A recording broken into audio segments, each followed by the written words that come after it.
Hi girls, welcome to Area of Study 2. Yay! So our first video for Area of Study 2 in Unit 1 is going to be all about an introduction to covalent bonding. So this is the PowerPoint. It is on sector if you want it. And here is our first point.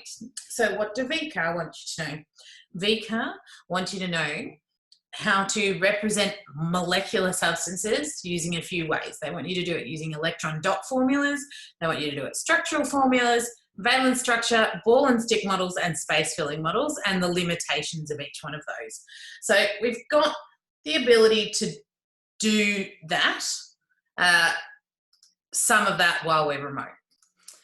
And some of the other bits we can't really do during remote time, but that's okay. We'll get around to it and you'll be able to catch up. We're making sure we're teaching you the most important stuff that you need for next year. So to begin with, we need to have a look at booklet number 6. So this is booklet number 6. It's up the top, it's a green banner and it says covalent bonding. And so we're going to do a little bit of a recap on what bonding is thus far. So we've already done 2 types of bonding. So we've got metals combined with each other via metallic bonding, okay? And these are metal atoms only. Then we have a metal and a non-metal. So what kind of bonding is that? That would be ionic bonding. And ionic bonding is where you get a metal and a non-metal together. Now the last one are non-metals together, and that is covalent bonding. So this last bit here is non-metals combined with each other via covalent bonding. So to identify what type of bonding you're going to be looking at, you need to refer to the periodic table and then decide which types of atoms are present. Have you got metals only? Have you got non-metals only? Or do you have a combination of the 2? And then that allows you to identify what type of bonding it is. So we're going to do a little quiz. Yeah, I'm going to do one at a time and you're going to see, can you tell me whether or not you think it's metallic, ionic or covalent bonding?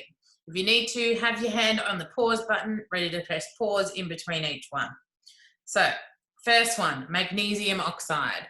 Where do we find magnesium and where do we find oxygen? I'm hoping that you paused, you gave it a go. You can number these if you want. But magnesium is a metal, oxide would be a non-metal, so this would be ionic bonding. Okay, so there's my example of what we're going to do. So you might want to pause and try and do these ones, and then I'm going to restart. Welcome back. So welcome back. Copper wire, so now we've got a metal only, so that's going to be metallic bonding. There we go. Carbon dioxide, we've got non-metal, so we've got CO2, both non-metals. So that one we're going to talk about, that is covalent bonding. Iron nail is a metal only, so we should have metallic bonding. Iron oxide is a metal plus a non-metal, so we should have ionic bonding here. Sodium chloride, we have a metal plus a non-metal. So it's ionic. Here's another set if you want to pause. And welcome back. So hydrogen gas is H2. Yeah, water is H2O. I'm just going to give you a little bit of help here. Hydrogen peroxide is H2O2. A gold necklace is Au. Petrol, we've got C6H14. And ammonium phosphate, NH3 PO4. So PO4 minus, so that's that one there. So what we have here is a hydrogen gas. We've got just non-metals, so we've got covalent,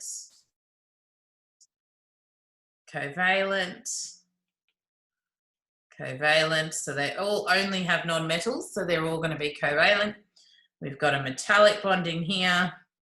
Here we've got carbon and hydrogen, both non-metals. So we've got covalent. Now the last one's a bit tricky.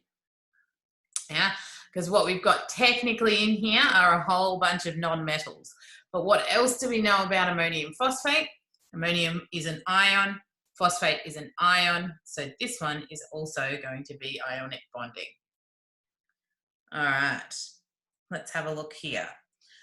I'm going to do a little activity, so I need you to pause and try and do this activity after I explain it. So look at this table. I want you to figure out which compounds or molecules are metallic, ionic, or non-metallic, in which case covalent, and use a highlighter to colour in the different types, or you can just kind of write them down, something like that. So what do you notice about the differences, and what properties do you see of the non-metals? So I'll get you to pause, and I'm going to pause too. Hi, isn't that like magic? There we go, I'm all the way back.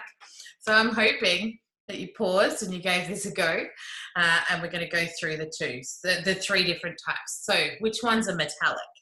Nice and easy, we've got copper. Yeah, are there any other metals on here? Nothing that's just a metal. So that's my metallic bonding, or all the yellow ones. I'm just going to clear that off because it just doesn't look very clear. So this one here is copper is a metal. Now we're going to look for our ionic compounds. Table salt is definitely an ionic compound. Copper chloride is an ionic compound. And then all the rest we're going to have as covalent. So covalent is the green, ionic is the blue, and metallic is the yellow. What do we notice about some of the properties? So what we can see here is that the metallic ones are going to conduct as both a solid and a liquid. None of the others like to do that. So that's really good. What else do we notice about metallic bonding? Really, really high melting and boiling points. Pretty much all metals, except for one, are solid at room temperature. What we need to do here is we need to look at the fact that this is now a property of our metallic bonding and a way to identify whether or not it's there. With the ionic bonding, they also have quite high melting and boiling points. Now, why do both of these have high melting and boiling points? It's all got to do with those lattices. So we learned about the lattices in the previous area of study, and this is all to do with that really, really strong electrostatic attraction within the lattice. But here you notice that an ionic compound conducts when it's molten, which is very hard to do, or even when it's aqueous. So we can add that in here. So when it's molten or it's aqueous, oh, can't spell at the moment, yeah? So when it's molten or aqueous, it will conduct electricity, but when it's a solid, it won't. And that's because there are no free moving ions, yeah? In this one, we do get the free moving ions, so that's going to be the case. Now, the last group, we're going to have a look at some of their properties. What do you instantly notice about the melting and boiling points of a covalent substance? Really, really low. And we're going to talk about why in just 1 second. You can also see that covalent substances are rubbish at conducting electricity. Why? Because they have no free moving charged particles. Okay, remember they are the important things that we need to have. So this is the kind of introduction to the bonding, and our next video is going to talk about some of the properties that we have of covalent compounds.